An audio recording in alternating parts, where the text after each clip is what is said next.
Bonjour, je suis Émilie Gicchio, je suis maître de conférence en droit privé à l'Université de Lorraine au sein de la faculté de droit de Nancy et je dirige le projet de recherche collective consacré au thème « Les dystopies et le droit ».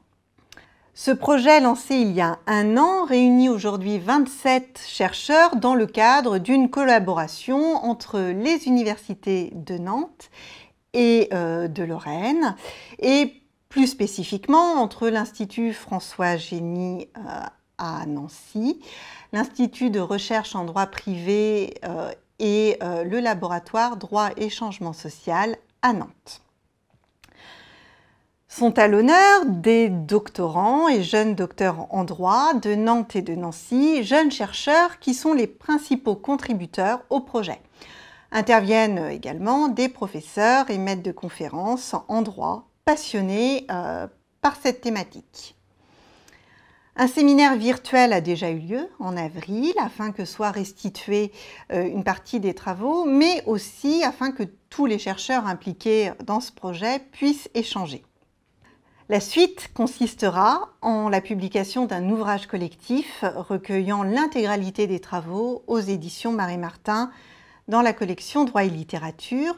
Et puis, il y aura les 8 et 9 décembre prochains à l'hôtel de Massa à Paris, un colloque final avec la participation d'auteurs ayant produit des œuvres littéraires dystopiques, ce qui promet de stimulants échanges. Le projet de recherche consacré au thème « Les dystopies et le droit » puise sa source bien avant la crise sanitaire. Pour le décrire, il me faut faire un retour en arrière d'une dizaine d'années, 2011 donc, année au cours de laquelle Nicolas Dissot, aujourd'hui professeur à Lille et directeur de l'extraordinaire revue Droit et littérature, avait organisé une recherche collective à Nantes où il était alors en poste. Ce projet impliquait prioritairement les doctorants et les jeunes docteurs nantais et était consacré à Balzac et au droit. J'étais alors doctorante et je suis intervenue pour étudier sous l'angle juridique le roman César Birotteau. Cet événement a éveillé mon goût pour la recherche consacrée au droit et à la littérature, même si après cela, il s'est écoulé quelque temps avant que je n'aie l'occasion d'y revenir. Puis, en 2016, le professeur Frédéric Géat à Nancy m'a permis de renouer avec la recherche consacrée à la littérature et au droit en m'invitant à intervenir à un séminaire portant sur ce thème. À cette occasion, j'ai pu travailler sur le fabuleux roman dystopique La liquidation de Laurent Cordonnier, ce qui m'a amené à redécouvrir 1984 d'Orwell. Depuis lors, l'idée d'organiser une recherche collective consacrée spécifiquement aux dystopies et au droit a mûri au gré de mes lectures, ce qui m'a amené à solliciter les doctorants et les jeunes docteurs nantais et nancéens au printemps dernier. Ces chercheurs se sont enthousiasmés pour ce projet, au-delà de mes espérances, je dois bien l'avouer. Alors, pourquoi les récits dystopiques méritent-ils d'être appréhendés sous un angle juridique? Qu'ont-ils de si particulier? Antithèse de l'utopie, la dystopie, entendue au sens large et ainsi confondue avec les contre-utopies ou les anti-utopies, correspond à un récit d'anticipation décrivant une société imaginaire ayant évolué négativement et devenant cauchemardesque pour ceux qui y vivent. Si le récit dystopique le plus connu et le plus cité en référence reste 1984 de George Orwell, l'émergence de ce genre littéraire est antérieure, puisqu'Orwell a été inspiré dans l'écriture de son roman par Nous autres d'Eugène Zamiatine, Nous autres paru en 1920. Grégory Clay, historien de la pensée, fait lui remonter les premiers récits dystopiques au début du XIXe siècle, le terme même dystopie ayant été utilisé pour la première fois en 1868 dans un discours politique de John Stuart Mill. Depuis, de nombreux romanciers se sont essayés à l'écriture de romans dystopiques, ces récits inondant désormais la culture populaire. Il est donc aisé de décrire notre objet d'étude, même à des non-juristes, même, oserais-je dire, à des non-lecteurs, puisque ce genre se décline sous forme de mangas, de bandes dessinées, de jeux vidéo, de pièces de théâtre, de blockbusters hollywoodiens, de séries télévisées. Les dystopies trouvent même leur place dans la musique, puisque des titres tels Résistance ou United States of Eurasia de Muse font directement référence à 1984. Alors, pourquoi cet engouement populaire et cette fascination pour les récits dystopiques ? Déjà en son temps, Robert Silverberg, auteur du roman Les monades urbaines, affirmait que les utopies sont ennuyeuses. Par contre, les dystopies sont intéressantes.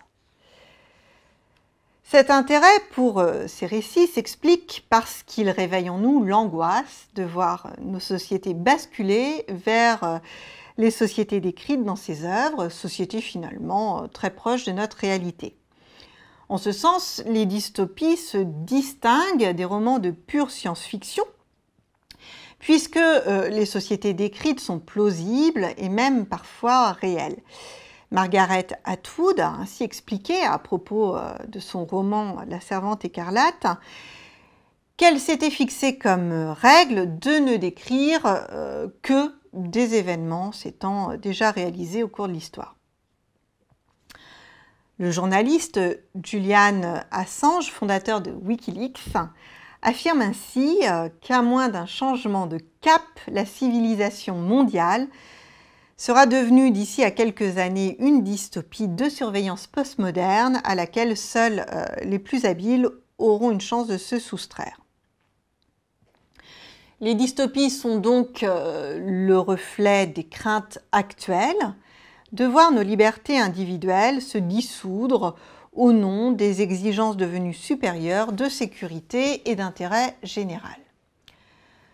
Pour le juriste, les romans dystopiques interrogent sur les risques de déséquilibre entre l'exigence de protection de l'individu et l'exigence de protection de la société. Ils interrogent sur la pertinence et sur l'efficacité des garde-fous aujourd'hui mis en place par les normes juridiques applicables. Dès lors, les problématiques juridiques soulevées par les romans dystopiques résultent de deux caractéristiques propres à ces récits. En premier lieu, ils décrivent une réalité juridique caricaturée et en second lieu, ils exposent une réalité juridique anticipée. En premier lieu, la réalité juridique est caricaturée. Une caricature, qu'est-ce que c'est ? Caricature, c'est une image non conforme à la réalité qu'elle représente ou suggère, par rapport à laquelle elle est une altération déplaisante ou ridicule. Et c'est précisément cela qu'on retrouve dans les récits dystopiques dès lors que l'on se penche sur les règles juridiques en vigueur dans ces fictions. On y découvre d'une part des caricatures de droit qui se révèlent être d'autre part des caricatures plutôt réalistes. D'une part, les dystopies décrivent des caricatures de droit. Pour les juristes, les récits dystopiques offrent un matériau de réflexion fascinant en ce qu'ils inventent tout à fait un système normatif.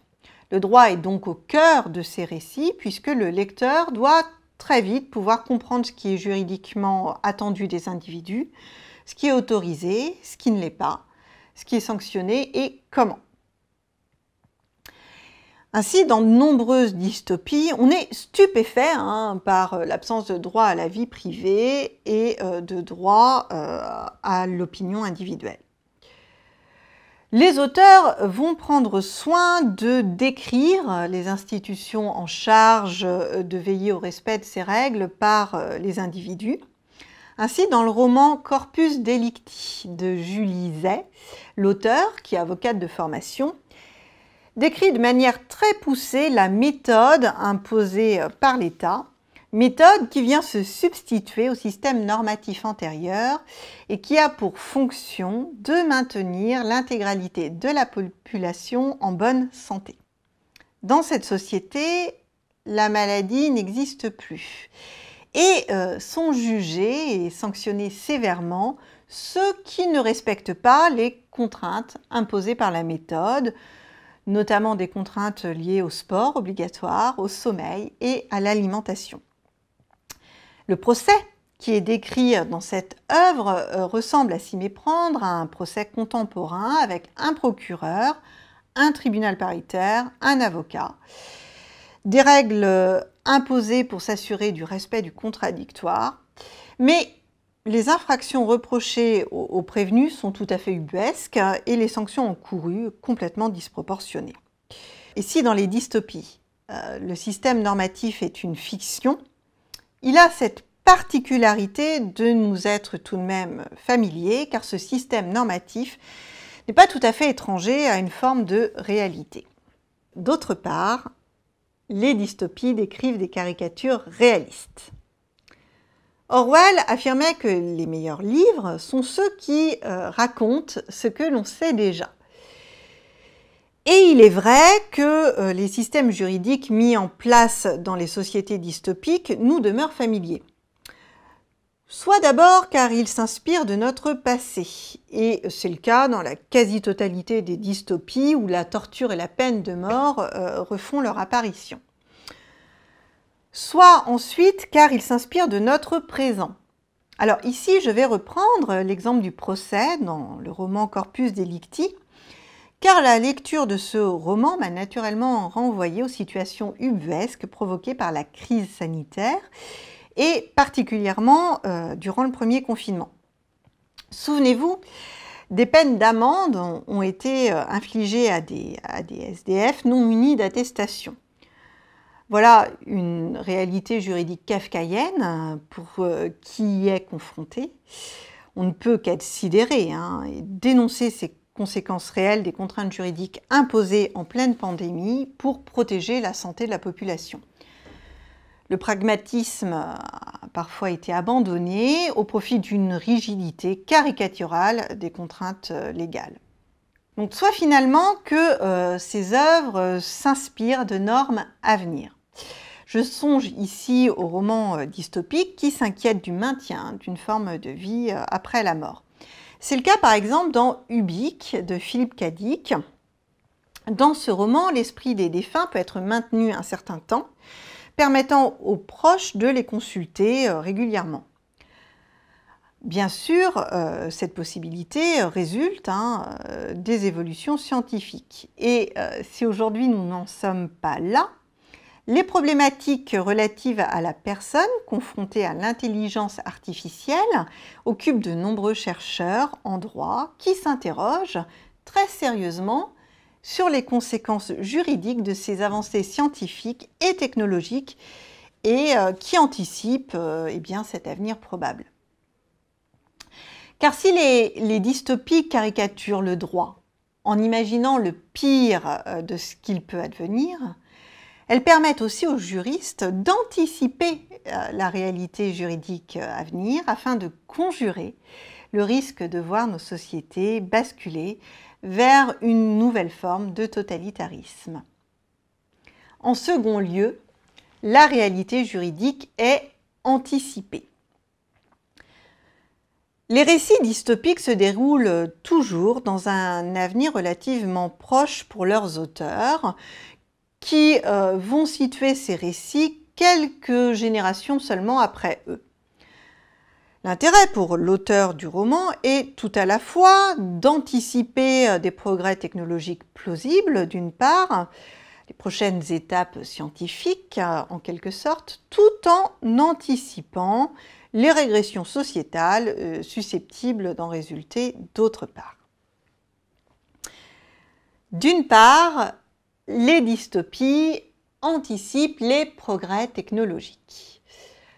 De nombreuses œuvres dystopiques s'inquiètent d'abord du statut juridique devant être attribués aux intelligences artificielles et ensuite, dans ce contexte, de la préservation des droits fondamentaux de l'être humain qui perd par conséquent sa spécificité. Dans l'excellent roman de Ian McEwan, Une machine comme moi, l'auteur se pose la question d'une éventuelle conscience du robot.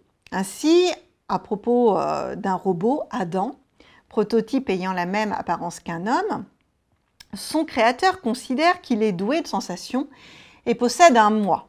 Considère, je cite, que la façon dont celui-ci est produit, neurones humides, microprocesseurs, réseau ADN ne compte pas. Le créateur d'Adam estime donc que la destruction d'Adam, même par son propriétaire, devrait être considérée comme un délit.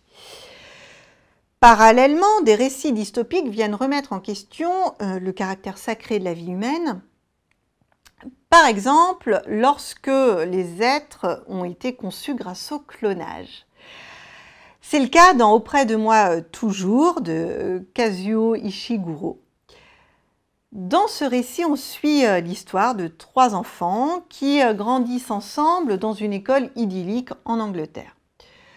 On découvre au fil des pages qu'ils sont destinés à mourir jeunes car leur existence même n'a pour ambition que de servir de réservoir à organes. Tous les 3 semblent avoir complètement accepté ce destin sans vraiment se rebeller. Au mieux, ils espèrent un sursis et repousser de quelques années l'échéance des dons qu'ils seront amenés à faire. Quant aux autres êtres humains, s'ils peuvent être émus par la situation des clowns, en les qualifiant de pauvres créatures, ils finissent par affirmer ceci. Comment demander à un monde qui en est arrivé à considérer le cancer comme guérissable? Comment demander à un tel monde d'écarter cette guérison? Même si les gens se sentaient mal à l'aise, leur principal souci était que leurs propres enfants, épouses, parents, amis ne meurent pas du cancer, de la sclérose latérale amyotrophique, d'une maladie du cœur. Les gens s'efforçaient de ne pas penser à vous, et si cela leur arrivait, ils essayaient de se convaincre que vous n'étiez pas vraiment comme nous. Un tel roman interroge donc le juriste sur la place de l'éthique en droit, éthique qui ressurgit lorsque le roman décrit un monde d'inégalité où les acquis sociaux que nous imaginons inaltérables ont tout à fait disparu. D'autre part, les dystopies anticipent les régressions sociétales. L'un des éléments caractéristiques des récits dystopiques résulte de l'émergence d'un danger extérieur imposant à l'État ou à une organisation supérieure de protéger les individus. On le voit dans 1984 notamment, où il faut protéger la population de l'Océania d'une guerre sans fin, tantôt contre l'Eurasia, tantôt contre l'Estasia. Ce danger extérieur, vague, méconnu du peuple qui doit le craindre sans le comprendre, conduit nécessairement à la mise en place de restrictions de liberté et d'intrusion dans la vie privée, qui s'accompagnent quasi systématiquement de la mise en place de hiérarchisation sociale. Ce qui est frappant, c'est que cette hiérarchisation sociale devient ostensible dans les dystopies, avec l'usage de codes couleurs vestimentaires, par exemple, dans La Servante écarlate d'Atwood, mais aussi dans Le meilleur des mondes d'Huxley. Elle se manifeste aussi géographiquement, par exemple dans Les monades urbaines de Robert Silverberg, où le niveau social des individus est déterminé par l'étage de leur résidence. De ce point de vue, les sociétés dystopiques rappellent une organisation des sociétés féodales, le principe d'égalité étant tout à fait aboli. L'œuvre la plus marquante en termes d'abolition des progrès sociaux est, selon moi, sans doute La Servante écarlate de Margaret Atwood, où les femmes sont réduites à leur rôle de procréatrices afin de lutter contre la chute brutale de la fécondité. Pour vaincre ce danger pour l'humanité, Tous acceptent que les femmes soient privées du droit de lire, du droit de travailler et puissent être réduites à un esclavage sexuel justifié par des préceptes religieux. Tout autant satire que mise en garde à destination des contemporains de leurs auteurs, les dystopies se révèlent être de riches objets d'étude pour les chercheurs en droit. Dès lors, dans le cadre de ce projet collectif et avant l'issue de cette belle aventure humaine qui réunit des chercheurs en droit de l'ouest à l'est de la France, vont être mises en ligne plusieurs capsules vidéo sur la chaîne YouTube de l'IFG. D'abord, le professeur Frédéric Géat a souhaité diffuser sa communication sur le thème « Droit et dystopie au miroir du théâtre ». Viendront ensuite des vidéos de présentation de chacune des communications produites par les jeunes et brillants chercheurs prenant part au projet. La thématique de recherche est donc des plus fécondes et je ne doute pas que les événements scientifiques qui s'annoncent sauront stimuler l'intérêt du plus grand nombre, universitaire, littéraire et au-delà. En effet, ce projet est marqué par un esprit d'ouverture. Il a pour ambition de faire tomber les murs de l'université et de s'inscrire dans un mouvement de communication autour de l'aspect juridique de la culture générale.